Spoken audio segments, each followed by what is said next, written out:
celebrity, true or false? Hollywood. That's like Hollywood.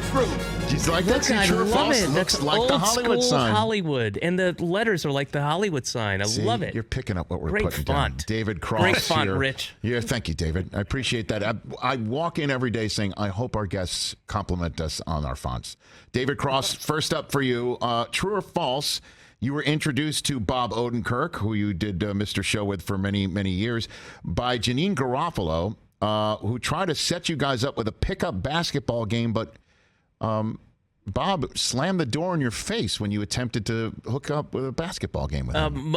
Almost all of that is true, except there was a screen. This is in like the Melrose area, you know, those kind of those houses. Yeah, over here in there. Los Angeles. Yep, right? in L.A., yep. And it was, he had the screen door open, and he was watching TV, and his chair was like, the TV was here, his chair was here, and the door was over there. And I'm standing there like an idiot with a basketball, and like Janine's like my mommy, you know, and I was visiting, and she's like, oh, you know, and I played basketball, and she's like, oh, my friend. And he was, it's better to hear him tell it, because he remembers it clearly and remembers being such a douche. But he's like, and Janine's like, hey, my friend David's here. This is through the open screen door. Yeah. And, you know, you know, wanted to play basketball or something. And he just sort of turned around and went, oh, no, I'm good. And then it went back to, like, didn't come over, didn't say hi. Didn't open the Are door. you serious? Yeah. That's how you got introduced to Bob Odenkirk. That was it. Yeah. And so when did you see him again? So then shortly after that, I want to say, let's say 6 months, maybe slightly longer, I got hired to be it might have been long, it might have been actually a year later, but got hired to write on the Ben Stiller Show as what a great show. Mid-season writer replacement. They brought me in like halfway through. I was in Boston at the time. And then I came out, had never done anything remotely like that. Writing on television, hadn't lived in LA, was a completely different experience. And I didn't know anybody except Janine. I'd met Ben through Janine briefly, but and Bob, again, you hear him tell it too, because he was not nice to me at all. I was the new guy, and I had my ideas about comedy, and he had his ideas, and I really was. It was fish out of water. I didn't know what to do. My self-esteem was like, you know, rocketing up and down, right. and, you know, plummeting, and on an hourly basis. Like, am I good? Am I funny? I don't know. And he was. I think he sensed that, and he kind of exploited that. He was not. He wasn't so pleasant. So if I came up to you at that point in time, say the two of you are going to have a hit show on HBO together for a 3-year run, you'd say, get out of here? I would say, get out of here. That's that guy? You know, no. So then what ended up clicking between the two of you? Well, we had tons of mutual friends, and there was actually a party. And I should say this, let's say this is the first month of working. He eventually kind of warmed up and came around. Well, I mean, if you're doing a show together at some point. Yeah. and also I wrote a sketch called The Legend of T.J.O. Pootertoots, and he asked me to Ben, he cleared it with Ben, but put in a part that wasn't there initially for his then girlfriend who wanted to be an actress. And I was like, sure. And I think that kind of that helped out. Helped out a bit. But we had, you know, again, it's softening. I'm talking about the first, 2, 3, 4 weeks. Sure. And when I really could have used anybody to go like, hey, buddy, here's how things work, and here's, but he was not great at all. And then, we had all these mutual friends, and he was funny, and he came to see that I was funny, and there's a performance aspect to it that you don't necessarily see if you're in a writer's room. But we were at a party at a mutual friend's house. Big, Janine was there. A lot of comics in the scene back then, and musicians. We were at this party, and we were in the kitchen, and we started riffing what eventually became a sketch on Mr. Show about I don't know what we called it, but it was like the infomercial thing where Bob played the British pan guy. It was Pan, Kiss the Pan, where it just goes off on these crazy, absurd things where he's beating Jill Talley with the pan, and then he goes to fly, takes her, and he's flying away. And it was a bizarre early sketch of ours. But you connected. We totally connected. When good. that happened, and we were riffing with each other and taking this idea in this crazy place. It's one of those things that's very rare, but when it happens, and you intuitively know, like, oh, this guy is special. It's almost like an old married, and we are like an old married couple right now, where we can finish each other's sentences, and when we work together, we can steer an idea in a certain direction. But that was the first time that kind of like, oh, wow, we just created this really funny thing. Imagine if he said yes to the basketball game to begin with. You could have just skipped yeah, right we to would the have successful part. We would have Mr. Show go on a lot earlier. My career would be, I would have been a younger. Oh my gosh, I would have gotten laid so much. David Cross here, Celebrity True or False. Next one, True or False. Fox executives wanted you to shave off your mustache before Arrested Development started filming. Is that true or false?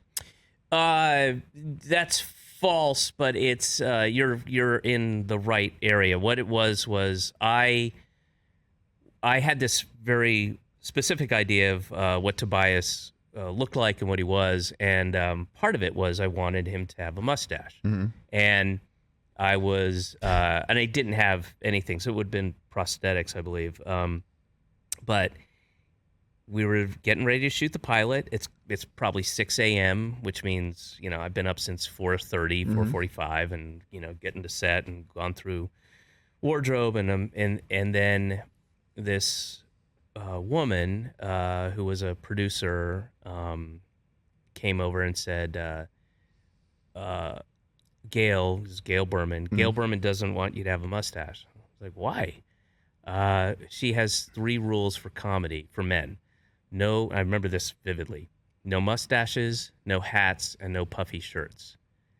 And I'm not in a good mood. I'm kind of tired. I'm a little cranky, and now somebody's telling me this absurd, illogical thing. And they couldn't. It was too early in the morning. She wasn't up yet. Her phone was off, so I couldn't call her. Yes. We couldn't go. What gives? What? Yeah. What are you talking? What? Why? Where did the 3 rules of comedy for what? This is insane. And I didn't react well.